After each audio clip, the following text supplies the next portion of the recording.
जी अस्सलाम वालेकुम व्यूअर्स, मियाँ Wahaj next path real estate consultant के प्लेटफॉर्म से आप लोगों की खिदमत पे हाजिर हैं। आज हम मौजूद हैं जी बिज़नेस बे दुबई के अंदर, और हमारे साथ मौजूद हैं प्रॉपर्टी एक्सपर्ट कासिम महमूद साहब। और कासिम भाई से पूछेंगे कि पाकिस्तान, क्योंकि हम जहाँ भी जाएं, किसी भी मुल्क में जाएं, हम पाकिस्तानी हैं तो हम पाकिस्तान को नहीं भूल सकते, और हम कोशिश करते हैं कि जो भी इंटरनेशनली अच्छी चीज़ों को देखें वो अपने पाकिस्तान में भी इम्प्लीमेंट करें या उसके लिए कोशिश करें। दुबई की अगर हम बात करें तो इस वक्त रियल एस्टेट ने दुबई की, मैं समझता हूँ, किस्मत बदल दी। और ये किस्मत कैसे बदल दी? पाकिस्तान में नो डाउट रियल एस्टेट में काम तो हो रहा है, लेकिन यहाँ पे चाहे अमेरिकन है, चाहे कोई बंदा इंग्लैंड से आया हुआ है, चाहे कोई चाइनीज़ है, हर तबके का बंदा दुबई में प्रॉपर्टी ऑलरेडी ले चुका है या लेने का इरादा रखता है। आखिर ऐसे कौन से रूल्स एंड रेगुलेशन हैं जिसने एक इन्वेस्टर को इतना ज़्यादा कॉन्फिडेंस दिया कि वो अपना मुल्क छोड़ के यहाँ पे प्रॉपर्टी ले रहा है और दुबई ने इतनी तरक्की कर ली? ये राज जानने की कोशिश करेंगे कासिम भाई से। और सबसे पहले कासिम भाई बताइएगा कि आप कैसे हैं, कैसे मिजाज हैं आपके, और थोड़ा सा इसके बारे में रोशनी डालिएगा ताकि कहीं ना कहीं हमारी एक छोटी सी एफ़र्ट से इसको इम्प्लीमेंट पाकिस्तान में भी कुछ चीज़ें हो सकें। तो आखिर आप तो यहाँ पे काम कर रहे हैं और माशाल्लाह काफ़ी अच्छा काम कर रहे हैं, तो आपने क्या ऐसा एक्सपीरियंस किया जो कि पाकिस्तान में नहीं है, और ये क्या वजह है जिसकी वजह से इन्वेस्टर का ये रुझान है? जी वालेकुम अस्सलाम, मैं बिल्कुल ठीक ठाक हूँ अल्हम्दुलिल्लाह। और वहाँ पर ये एक बहुत लंबी डिस्कशन है जिसको मैं कोज़े में बंद करने की कोशिश करूँगा।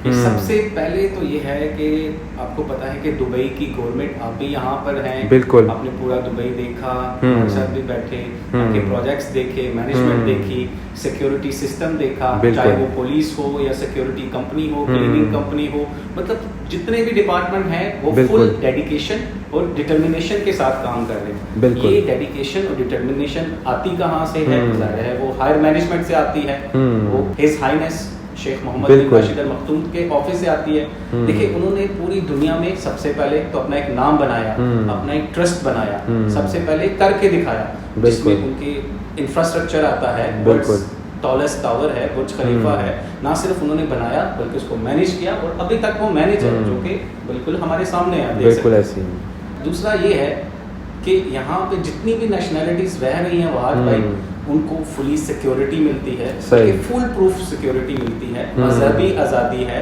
आपकी जिस तरह मर्जी आप ड्रेसिंग करो, आप बिहेव करो, रिलीजियस मंदिर हैं, मसाजिद हैं, चर्च हैं, ये सारी चीज़ें वहाँ भाई, सारी चीज़ें मिल मिला के एक ऐसी सोसाइटी बना रही है जहाँ पे तकरीबन 120 नेशनैलिटी रह रही है। और आप इमेजिन भी नहीं कर सकते कि आपके एक ही बिल्डिंग में कोई 50-60 कौमियत के लोग रह रहे हैं। सही।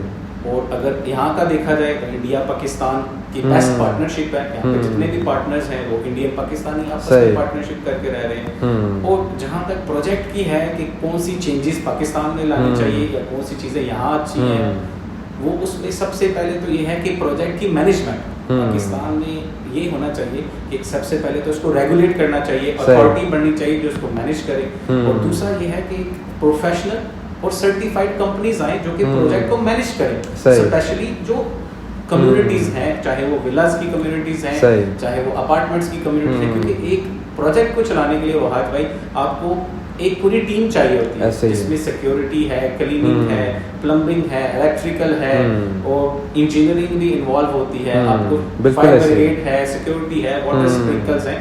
तो ये सारी चीज़ें जब तक पाकिस्तान में स्पेशलाइज्ड हो के इसमें हुकूमत को बहुत बड़ा किरदार अदा करना पड़ेगा, क्योंकि जब भी कोई प्रोजेक्ट बनाएगा जाहिर है उसको लिंक चाहिए, रोड्स चाहिए, इंटरचेंज चाहिए, अंडरपासेस चाहिए, जो कि जल्दी से जल्दी की बुनियाद पे जब तक अप्रूव नहीं होंगे जाहिर है वो प्रोजेक्ट डिले होगा। पाकिस्तान में सबसे बड़ी यही वजह है, प्रोजेक्ट डिले हो रहे हैं। बिल्कुल ऐसे प्रोजेक्ट हैं जो डिले हो रहे हैं और इन्वेस्टर्स का पैसा ब्लॉक हो रहा है। यहाँ पे ये है कि गवर्नमेंट आपको सपोर्ट करेगी, कोई भी प्रोजेक्ट बनाएंगे आपको अप्रूवल जल्दी देगी, आपको पुश करेगी, बैकअप करेगी। बैंक्स यहाँ पे हैं जो कि आपको लोन प्रोवाइड करेंगे। मतलब यहाँ पे आप फंस नहीं सकते किसी भी जगह पे, आपका प्रोजेक्ट बनेगा ही बनेगा जब तक आप डेडिकेटेड हैं और उसका डिजाइन अप्रूव है। और ये चीजें हैं जो ओवरऑल दुबई मार्केट को पाकिस्तानी मार्केट से अहमियत देते हैं यहाँ पे इन्वेस्टर्स, और पूरी दुनिया से इन्वेस्टमेंट यहाँ पे आए हैं। तो व्यूअर्स, ये आपने अभी कासिम भाई की बातें सुनी है, नो डाउट ये बिल्कुल हक़ाइक़ पे मबनी बातें हैं। जो लोग ऑलरेडी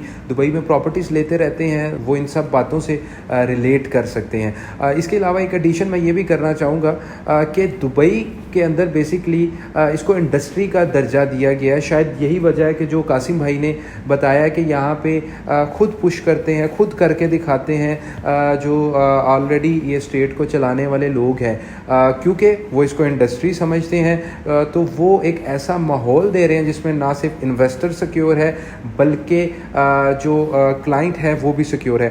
थोड़ा सा इनसे मज़ीद जानेंगे कि क्या सारे लोग इसलिए भी सरमायाकारी कर रहे हैं। एक तो आपने सिक्योरिटी का तो बताया कि यहाँ पे हर बंदा सिक्योर है, लेकिन एक आम बंदे की या एक ह्यूमन साइकी, चाहे वो किसी भी नेशनैलिटी से है, मेरे ख्याल से हर बंदा चाहता है कि वो पैसा लगाए और पैसा कमाए।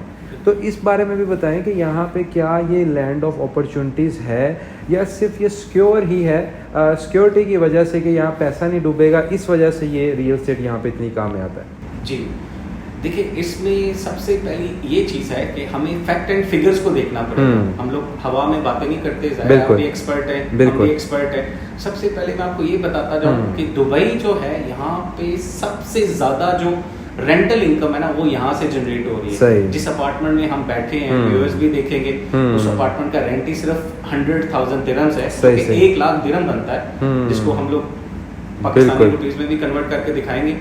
देखिए, कहने का ये मतलब है कि यहाँ पे जो लग्जरी है ना वो सिर्फ लग्जरी नहीं लगेगी, हम लोग एक सुपर लग्जरी की तरफ जा रहे हैं। जो रेंटल इनकम है वो दुनिया में सबसे ज्यादा दुबई में है फिलहाल, आई मस्ट से, जो कि तकरीबन 8 से 10% सालाना नेट और साफी है, जिसको आसान जुबान में कह सकते हैं। और यहाँ पे इनकम जो रेंटल इनकम है या जो प्रॉपर्टी इनकम है उसके ऊपर कोई टैक्स नहीं है, जीरो टैक्स है। जबरदस्त, ठीक है, ये भी सबसे अच्छी बात है। अगर आप उसको यूरोप, इंटरनेशनली यूके, अमेरिका से कंसीडर करें तो आपको बहुत अच्छी इनकम आ रही है। और इसके अलावा अगर आप अंडर कंस्ट्रक्शन या ऑफ प्लान प्रोजेक्ट की तरफ जाते हैं जिसमें हमारे पास विलास हैं, अपार्टमेंट्स हैं, उसमें एक ऐसा सिस्टम गवर्नमेंट ने बना दिया कि इन्वेस्टर को यहाँ पे आने की जरूरत भी नहीं पड़ती। वो ऑनलाइन बुकिंग करते हैं, ऑनलाइन पेमेंट करते हैं और सबको पता है कि उनके पैसे सेफ हैं और सेफ हैंड्स में जा रहे हैं, उनको कोई फिक्र नहीं होती। और उसमें जो ऑफ प्लान या अंडर कंस्ट्रक्शन प्रोजेक्ट होते हैं, वहाज भाई मैं आपको बताना चाहूंगा कि कोरोना में जितने इन्वेस्टर्स ने इन्वेस्टमेंट की वो अभी कम से कम 50% प्रीमियम में जा रहे हैं। जिन्होंने 1.5 मिलियन में कोई विला लिया वो अभी 2.5 मिलियन दिरहम में है। ये मैं दिरहम्स की बात कर रहा हूँ, 1.5 मिलियन और अभी जो प्राइस है 2.5 मिलियन दिरहम। इसमें जो मैं कम्युनिटीज का नाम भी लेना चाहूंगा, एक नशामा कम्युनिटी है, ठीक है, उसमें इन्वेस्टर ने हमारे साथ इन्वेस्टमेंट की 1.5 मिलियन के विला खरीदे कोरोना के टाइम में। और अभी वही विला हम लोग रीसेल कर रहे हैं 2.2 से 2.5 मिलियन। नाइट हिल्स में हमने परचेजिंग करवाई, वहाँ पे भी प्रीमियम में जा रहे हैं इन्वेस्टर्स। और यहाँ पे जो रेंटल इनकम है, must say I should insist कि यहाँ पे 8 से 10% नेट रिटर्न है जो कि आपको मिल रहा है, जो कि दुनिया में मैं चैलेंज से कह सकता हूँ कहीं भी नहीं। जो रेंटल इनकम और जो कैपिटल एप्रिसिएशन है, अगर आप किसी प्रोजेक्ट में राइट टाइम पे, ठीक है, राइट प्रोजेक्ट में इन्वेस्टमेंट करेंगे तो you can earn a lot, उसकी कोई लिमिट नहीं, आई मस्ट से। तो मैं यही रिक्वेस्ट करूंगा अपने इन्वेस्टर हजरात से भी कि वो आए दुबई में, हमारे साथ बैठे, व्यूइंग करें, प्रोजेक्ट्स देखें, दुबई को देखें, यहाँ के बैंकिंग सिस्टम को देखें जो कि बड़ा अहम है, जो कि आपको। और मैं एक चीज ऐड करूंगा कि इवन अगर आप दुबई के रहायशी नहीं भी हैं तो बैंक आपको मॉर्गेज देगा जो कि 50% होगा प्रॉपर्टी की वैल्यू का, 50%। तो ये सारी चीजें मिलकर दुबई को एक सेफ हेवन बनाती है, इन्वेस्टमेंट हेवन बनाती है। अच्छा, एक और मिसकंसेप्शन पाई जाती है, उसके बारे में भी आप बताइएगा कि कौन से एरियाज़ हैं दुबई के कि लोग कहते हैं कि यहाँ पे फ्री होल्ड प्रॉपर्टीज़ नहीं है, यहाँ पे लीजिंग पे प्रॉपर्टी है। क्योंकि पाकिस्तान के अंदर ये एक मिसकंसेप्शन पाई जाती है कि आप यहाँ पे अपने नाम पे प्रॉपर्टी नहीं ले सकते। तो इसके बारे में भी बताइएगा कि क्या पूरे दुबई में आप प्रॉपर्टी अपने नाम पे नहीं ले सकते हैं या कुछ एरियाज़ ऐसे हैं जहाँ पे आप अपने नाम पे प्रॉपर्टी नहीं ले सकते। तो इसके बारे में थोड़ा सा आप व्यूअर्स को बताइएगा। जी, वहाँ भी आपने बहुत अच्छा एक सवाल रेज किया। इसका मैं जवाब इस तरह दूंगा कि दुबई को 2 हिस्सों में डिवाइड किया जाए तो ये अच्छा रहेगा। एक को आप कह सकते हैं कि वो एक पुराना दुबई है, एक जो है जो नया दुबई है जिसमें हम बैठे हैं। या जैसे पाकिस्तानियों को हम इजीली समझा सकते हैं कि लाहौर पुराना लाहौर है और नया लाहौर जी, है। बिल्कुल या इस्लामाबाद पिंडी पुरानी साइड कंसीडर होती है, इस्लामाबाद जो है वो पोश एरिया कंसीडर होता है। जी जी। इसमें मैं एरियाज के नाम लूंगा जो पुराने लोग हैं दुबई के, जो यहाँ के रिहायशी हैं, जैसा कि बुर्ज दुबई है, देरा है, सतवा है, और बहुत सारे एरियाज हैं जिसमें नाइफ का एरिया आता है आपका, उसके बाद अलममजर का एरिया आता है। ये सारे प्रोजेक्ट्स जो हैं ये सारे लीज होल्ड एरियाज हैं। आई मस्ट से कि ये जीसीसी और लोकल्स के एरियाज हैं। वहाँ पे ज्यादातर ऑनर्स वो जीसीसी कंट्रीज के अरब लोग हैं या फिर यहाँ के अरब लोग हैं। वहाँ पे आम जो एक बाहर से आए हुए लोग हैं वहाँ पे परचेजिंग नहीं कर सकते। अब सबसे अच्छी बात और जिसमें बहुत ज्यादा मिसअंडरस्टैंडिंग है स्पेशली पाकिस्तान में कि यहाँ पे 9 इयर्स के लिए प्रॉपर्टी खरीदी जाती है। बिल्कुल ऐसे ही है। मैं इसको बिल्कुल रद्द करूंगा। और यहाँ पे जितने भी एरियाज हैं, बिजनेस बे है, डाउनटाउन है, जेवीसी है, जो मेरा विलेज सर्कल है, जेवीटी है, इंटरनेशनल सिटी, अलवरसान, दुबई लैंड, जबल अली, ये सारे एरियाज वहाज भाई ये बिल्कुल फ्री होल्ड है। आप इसमें ऐसे ही प्रॉपर्टी खरीद रहे हैं जैसे कि आप पाकिस्तान में थे, चाहे आप प्लॉट खरीदे, आप बिल्डिंग बनाए, एक विला बनाए, अपार्टमेंट खरीदे, ये सब फ्री होल्ड है। ये लाइफ टाइम ओनरशिप के साथ है। शरिया लॉ इस पे अप्लाई होगा बीइंग अ मुस्लिम, जो कि बाद में इनहेरिटेंस लॉ भी इस पे ऊपर अप्लाई होगा, जो कि आपके बाद आपके बच्चों में या आपके वाइफ में ट्रांसफर होगा। सही। अच्छा, आखिर में हम ये जानना चाहेंगे आपसे और व्यूअर्स को बताना चाहेंगे, क्योंकि दुबई का नाम आता है तो शायद लोग समझते हैं कि ये यानी कि हमारी अफोर्ड से बाहर है चीज़। हालांकि पाकिस्तान में हम देखें तो लोग 5 करोड़, 6 करोड़, 10 करोड़ तक की भी अफोर्डेबिलिटी रखते हैं। DHL लाहौर की अगर मैं बात करूं तो मिनिमम एक कनाल का वहाँ पे घर 7-8 करोड़ रुपए का ये मिनिमम घर है एक कनाल का। अगर अपार्टमेंट में भी हम चले जाएं तो गुलबर्ग एरिया में या इस्लामाबाद ब्लू एरिया में या कराची की मेन शाहराहों पे हम जाएं तो वहाँ पे भी आपको 5-6 करोड़ की प्रॉपर्टी मिल जाती है और लोग बाइंग पावर रखते हैं।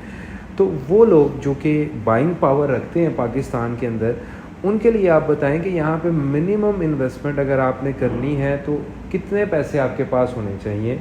तो आप ये सोच सकते हैं कि मैं भी दुबई में एक हॉलिडे होम या हॉलिडे अपार्टमेंट या एक पैसिव इनकम के लिए, जैसे यहाँ पे रेंट बहुत अच्छा है, तो अभी आप एक जनरली बताएंगे कितने पैसे होने चाहिए और कि एटलीस्ट एक आम बंदा जो कि उतनी अफोर्डेबिलिटी रखता हो वो यहाँ पे ड्रीम कर सके कि मैं भी दुबई में अपार्टमेंट ले सकूँ या कोई प्रॉपर्टी ले सकूँ। जी बिल्कुल वहाज भाई, मैं इसका ज़रूर जवाब दूंगा। देखिए, अगर इसको पाकिस्तानी रुपीस में कन्वर्ट किया जाए तो उसमें आई मस्ट से कि 1.5 से 2 करोड़ की जो इन्वेस्टमेंट है उसमें आप एक अच्छा एक स्टूडियो वर्ल्ड क्लास इंफ्रास्ट्रक्चर के साथ, जैसा कि दुबई में है, आप देख सकते हैं, आप खरीद सकते हैं। और दूसरा ये है कि यहाँ पे एक जो बहुत अच्छा प्लान है वो यहाँ पे 5 से 10 साल का एक पेमेंट प्लान चल रहा है। सही। किस्तों पे आपको इंस्टॉलमेंट भी मिल जाते हैं, अपार्टमेंट्स भी मिल जाते हैं, उसमें लोकेशंस भी अच्छी हैं, अपार्टमेंट भी अच्छे हैं, आप मंथली भी दे सकते हैं, क्वार्टरली भी दे सकते हैं, ठीक है। उसके बाद आ जाता है कि आपकी डिफरेंट कम्युनिटीज हैं, जिसमें नशामा है, दमाक हिल्स है, दुबई हिल्स है, नखील के कुछ प्रोजेक्ट्स हैं। उसमें अगर एक अच्छे घर की बात की जाए, जैसा कि सपोज 5 मंजिला का घर है, वो आपको आराम से 1 मिलियन दिरहम के अंदर मिल जाएगा, ठीक है। उसको हम लोग पाकिस्तानी रुपीस में कन्वर्ट करके भी दिखाएंगे, ठीक है। 1 मिलियन दिरहम के अंदर मिल जाएगा। वो दमाक हिल्स में भी है, नशामा के साथ भी है, इमार में भी मिल जाएगा, उसमें पेमेंट प्लान भी मिल जाएंगे। मतलब इन शॉर्ट ये कि 1.5 से 2 करोड़ की जो ब्रैकेट है उसमें एक अच्छी इन्वेस्टमेंट की जा सकती है, जिसमें आपको सालाना 8 से 10% रेंटल इनकम है वो भी मिल सकती है, कैपिटल एप्रिसिएशन भी मिलेगी, और आपको ये ज़हन में रखना चाहिए कि आप एक वर्ल्ड क्लास इंफ्रास्ट्रक्चर में बाइंग कर रहे हैं। बेशक। सो व्यूअर्स, हम उम्मीद करते हैं ये वीडियो हमारी हमेशा की वीडियोस की तरह आप लोग के लिए फ़ायदेमंद साबित होगी। मैं समझता हूँ कि सिर्फ 1.5-2 करोड़ से आप इतने बड़े इंफ्रास्ट्रक्चर वाले स्टेट के अंदर इन्वेस्टमेंट कर सकते हैं। बहुत ही अच्छी अपॉर्चुनिटीज़ हैं। मज़ीद अगर आप दुबई में सरमायाकारी करने के ख्वाहिशमंद हैं, आप हमसे रब्ता कर सकते हैं। इंशाल्लाह हमारे जो एक्सपर्ट्स हैं आपके बजट और रिक्वायरमेंट के मुताबिक आपको बेस्ट सूटेबल ऑप्शन सजेस्ट करेंगे। दुआ में याद रखिएगा, इंशाल्लाह मुलाकात होगी नए वीडियो के साथ। अपना बहुत बहुत ख्याल रखिएगा।